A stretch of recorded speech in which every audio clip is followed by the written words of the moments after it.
అక్కడక్కడ నీ వీడియోలల్లా నువ్వు ఇంటర్వ్యూలకు పోయినప్పుడు గర్జిస్తుంటావు కదా నువ్వు. రాజకీయ నాయకుడు చిన్నోడా పెద్దోడో చూడు అందరిని కడిగిస్తావు కదా. సో ఏ ధైర్యం నీకు?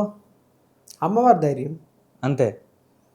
బంజారా హిల్స్లో పెద్దమ్మ తల్లి గుడిని కూలగొడితే విగ్రహాన్ని ఎత్తకపోతే నర్సయ్య తాత నేను నర్సయ్య తాత ముందు పడి బండారం అంతా మొత్తం పచ్చిపులుసు కంటే పల్చగా చేసి వదిలిపెట్టిను రాజ్యం మీద. ఇక వస్తూనే రియసోటలు కోజాగలు ఓలే గిట్నాట గట్నాట గిట్నాట గట్నాట ఓ అమ్మ నర్సయ్య తాత గిట్నాట పాయ్. ఆఖరికి వస్తున్న ఏం చేసినా అమ్మవారి ఇక్కడనే ఉంది. వాళ్ళు గుడిని కూలగొట్టినా అమ్మవారి విగ్రహాన్ని ఎత్తకపోయినా పెద్దమ్మ తల్లి అమ్మ ఇక్కడనే ఉంది, ఆ జిమ్మ ఇక్కడనే కొట్లాడుతుంది, బోనాలు పెట్టుర్రి అంటే 100 మంది పోలీసు వాళ్ళు మా నుంచి ఏమైతుంది ఓనరు 100 మంది పోలీసు వాళ్ళని మీరు తొక్కుకుంటూ పోయి బోనాలు పెట్టారు రారి అన్న వచ్చిర్రు.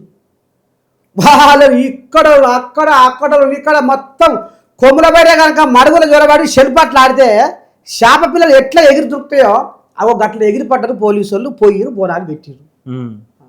ముందర నిలబడి బోనాలు పెట్టించినాక నువ్వు చూపించాలి ఇప్పుడు అది. అబ్బా నిజమైన జర్నలిస్టు అంటే నువ్వు నర్సయ్య తాత మాట అని నిలబెట్టుకున్నావు. అబ్బా అసలు ఏం చేయాలి ఎట్ట చేయాలి మాకేం దోస్తలేదు అని వచ్చి కాలమే పడుతురు. లే ఇక చూపిస్తా నేను మీకు ఇప్పుడు లైవ్లో చూపిస్తాను. నువ్వు అడిగినా కాబట్టి నీకు ఈ శక్తి ఎక్కడిది అన్నావు కాబట్టి ఇగో ఇప్పుడు నేను నీకు చూపించవలసి వచ్చింది. తప్పకుండా చూపించకపోతే బాగుంటుంది. చేస్తున్నాడు. అదేవిధంగా హిందూ సమాజం కోసం మేల్కోమని చెప్తున్నాడు.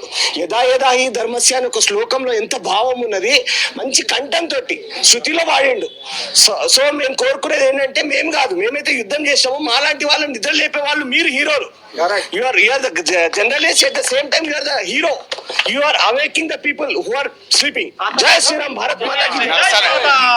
అయితే ఇదంతా అమ్మవారు మహిమ. అమ్మవారు స్వయాన నా మీద కూర్చుంది, అందుకే నాకు ఆ శక్తి ఉంది. నా నాలుక మీద సరస్వతి నాట్యం ఆడుతుంది కాబట్టి